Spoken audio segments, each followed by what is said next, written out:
Hi. So I've already filmed this video technically, but it didn't go smoothly. Moo, come here. So this is the story of, oh my god. This is the story of how I got diagnosed. There is a lot of background stories that lead up to this. Dad. Like, I don't know, what do you think the first time you realized I was sick was? You've been sick for, like, feeling bad all the time for a year or so. Mm-hmm. So, that would have been, I don't know, early 2020.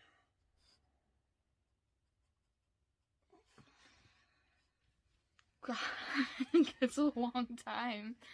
You're always complaining and staying in bed, not going anywhere, not doing anything. I always said you hurt. Took you to the doctor for it a lot, but they kept saying you were constipated and sending you home. Yeah, that pissed me off. Oop, cuss word. If I can edit it, I will add in some pictures or videos because I take a lot of selfies. And the first time I realized I was sick was I had a very sharp pain, like, okay, I can't really show you, on my lower abdomen, and that's clearly easily dismissed as period cramps, right? I had never had cramps before though, so that was a little alarming to me. So, and it's weird, I was a hypochondriac, very much so, and I was constantly looking for what's wrong with me after that, and, like, She's very experienced at using Dr. Google. Yeah, and I remember specifically, like, because we have a very, very long history of cancer, and, I remember telling my dad, hey, I want a colonoscopy. I think I have colon cancer. And he was like, no. And I'm not saying he shouldn't have dismissed me, because honestly it makes sense why he did, but I told him that, hey, I need a colonoscopy, and he's like, no, you're too young for those yet. I had to beg for mine when I was 30, so. Yeah, and I was 13, maybe 12, I don't know. 13, I think. Yeah, 13. I'm 15 now. And I don't know, man. I just continued to be feeling sick all the time. My stomach hurt. It was very sharp. And I was very constipated, as the doctors told me. And I had tried everything, like every laxative I could think of. None of them would work. We'd taken her to the ER a couple of times, and they would send her home and say take some laxatives. We'd taken her to the regular doctor. We did get a referral to GI one time, but we made our first visit and we didn't go back. So that was a few months before she was diagnosed.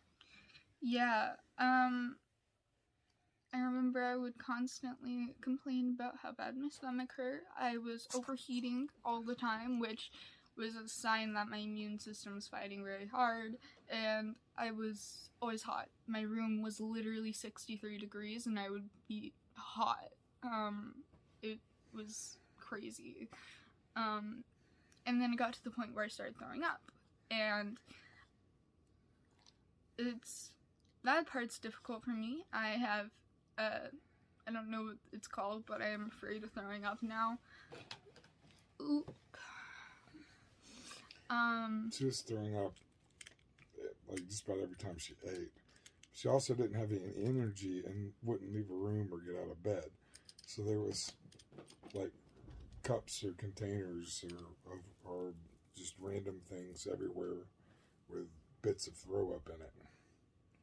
I couldn't leave my bed, so whatever I had in my room, and I couldn't help it. It was like I would just be like, oh, it wasn't even like super nauseous or anything. It was just like, oh, my stomach hurts, and then boom, I would throw up, and I felt disgusting because I couldn't leave my room, and I ended up taking hot baths. I would take those constantly. Several a day. Yeah, multiple a day, because that was the only time when my, like, when I felt okay. I'm just gonna change the lighting real quick. So then I had my routine colonoscopy because I have had cancer, and my brother has had it. And You're skipping a lot. uncles. Am I? I thought that's where we were. No. I got to the point where I started throwing up, like, constantly. I would throw up my own spit. I would throw up everything, and oh god, this is rough. I ended up throwing up my own stool. Yeah, that was traumatizing. And this isn't his fault, but I literally came to him and I was like, I just threw up and it tasted like poo. And he was like, oh, he just thought it tasted bad. Which makes sense. It sounded like that, but no, I was dead serious.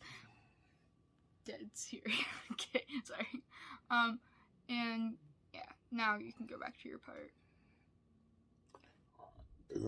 We have a strong family history of cancer. I've had cancer. My brother's had it a few times. My dad and both of his brothers have had, well, my dad died of cancer, and one of his brothers died of cancer, and his other brother is still around, but he's had cancer 8 or 9 times, and their dad died of cancer.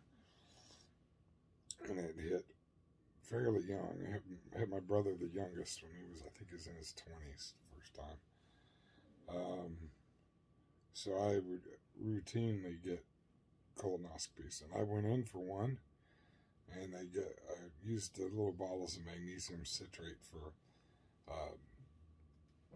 prep, and I bought different flavors of them.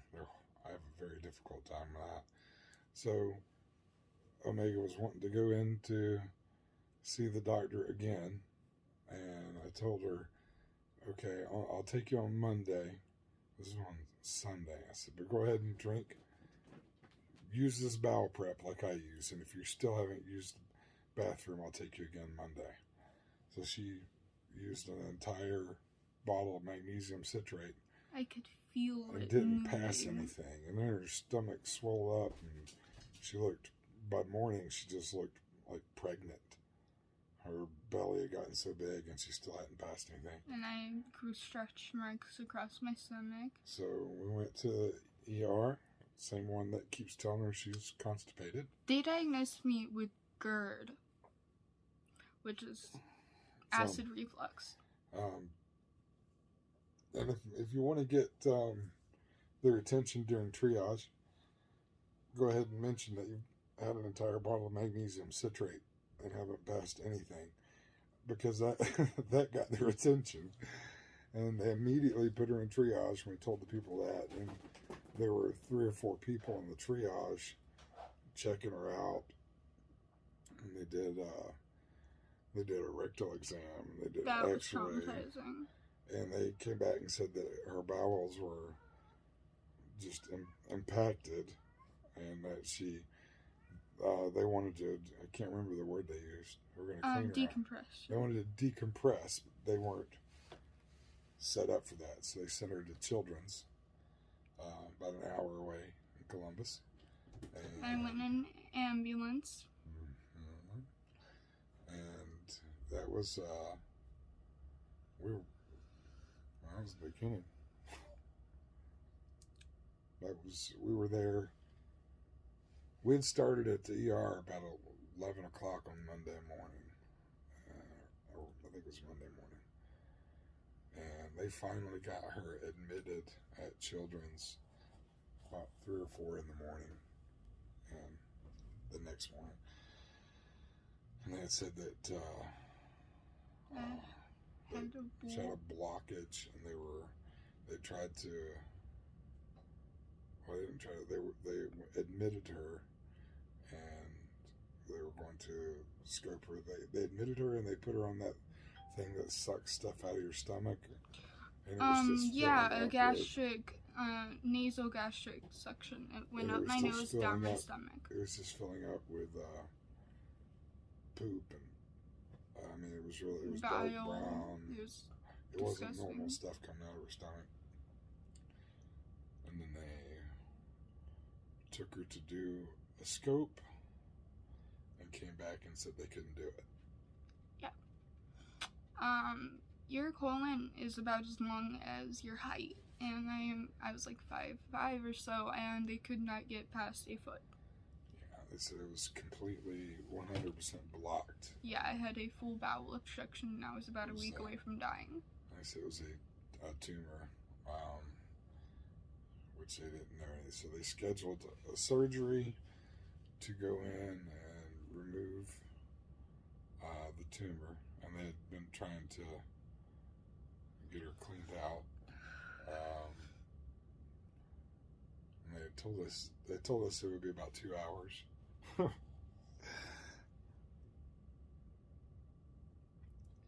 my god. You're okay.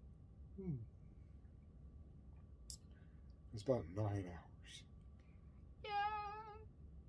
I had to relearn how to walk. I had a epidural. Without any updates, because their system messed up. They traumatized my parents. And me. So. My bowel was so stretched and about to burst, obviously, which would have killed me, and I was so close to dying. It's weird to think about that, but I didn't. But since my bowels were so damaged, my colon was so damaged, I had to get a colostomy bag, and yeah, it was too inflamed and too enlarged to reset. So I did a colostomy bag. I still have it because of complicated stuff that will happen, that I will explain. But I was in the hospital for almost a month, and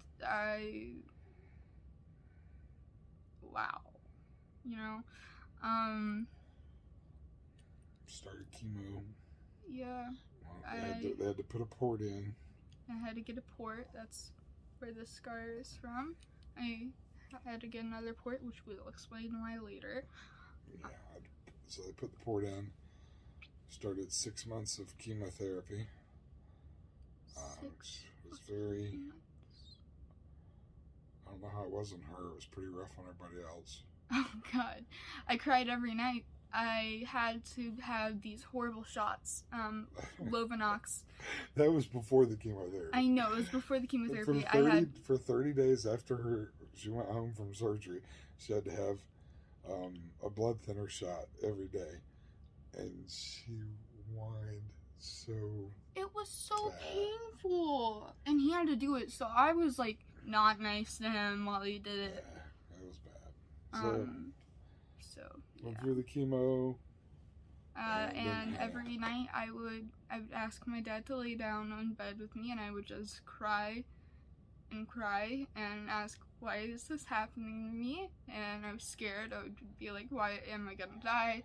It was pretty rough. I mean, I remember in the hospital, my dad came up to me, and I was so out of it. I was on so many painkillers. I don't have many memories from the hospital, and he looked at me and he held my hand, and he was crying, and he said, I'm sorry, you were right. And, oh my god, this is a rough story. I was hoping this video wouldn't be that long, but at least it's more organized. And after chemo, I was declared no evidence of disease. I had a clear scan. Mm-hmm. They took her port out. They took the port out. A few weeks later, Omega was not feeling well still. She's still on all the pain pills. I was bleeding. I was bleeding. And I remember on school, I started school, and I was so excited. I was walking at school, and then I started hyperventilating. I wasn't anxious, and I just started having a hard time breathing when I was walking, and I was hyperventilating, and I had a fever, and I was in so much pain. They sent me to the nurse. Obviously, I had to get picked up off of the floor. He had to walk me through it, and he helped me walk to the nurse's office. The nurse then immediately told me, "Hey, you need to go to the doctor." And when I did, you say that part. Well, they did scans to see what was going on, and her cancer had returned and spread. So instead of one tumor that they cut it out, she had 3 tumors. Stage 4 cancer, which was originally stage 3C. And she'd already had the heaviest chemotherapy. Yeah, and it was too far advanced to be able to operate. So they started her on immunotherapy. Which we have a particular gene mutation called Lynch syndrome. I will make an explanation video on that, but I will just do a quick explanation now. It is a gene mutation that basically puts you at risk for multiple different types of cancers, and it is very aggressive, is the way I'd put it. It's relentless. Stubborn. But that's basically it. My particular mutation is MSH2, and so yeah, and now I'm on a 2-year plan of immunotherapy. I have done 8 rounds. It's every 3 weeks. Yeah, every 3 weeks. So she's done about a fourth of it so far. 6 months of immunotherapy. We are going to celebrate when I am done. We're going to Germany. I'm going to dress up in a prom dress, and I'm going to do my makeup, and I'm going to be so cool on the last day. They do some kind of scan after every 3rd infusion. So she's had 2. She's got another scan coming up in a few weeks. Both of those scans have shown drastic improvement. So my ovaries were the size of like footballs, they said. Her ovaries were both just solid, big, huge tumors. And I could feel it. Now they appear normal. Not to say there's no cancer in them, but the No, tumors went from being like almost football sized to looking like normal ovaries. Yeah, I mean, cancer hides in ovaries very well, so it's almost certain that there's some sort of cancer inside, but not a lot, and that's good. Not a tumor. Yeah, it's not tumor. Probably not a tumor, at least. It's most likely just cells, or if there is any. And I'm very happy with that.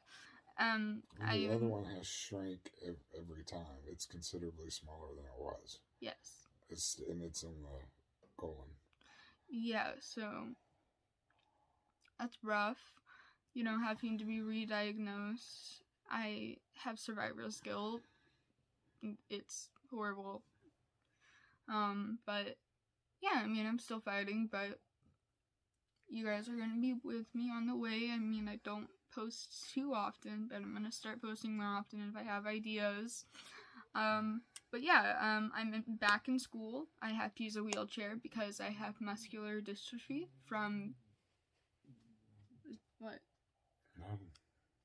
Oh, I have muscular dystrophy from being in bed all the time. Are you going to correct me? Oh, every time. You just seemed like you were going to.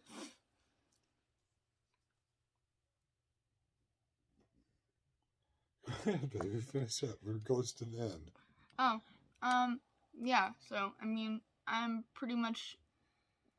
doing really good, and I have the best team ever. Every time that anyone would come into my hospital room, there were so many people. They were always so interested in my case. It was crazy.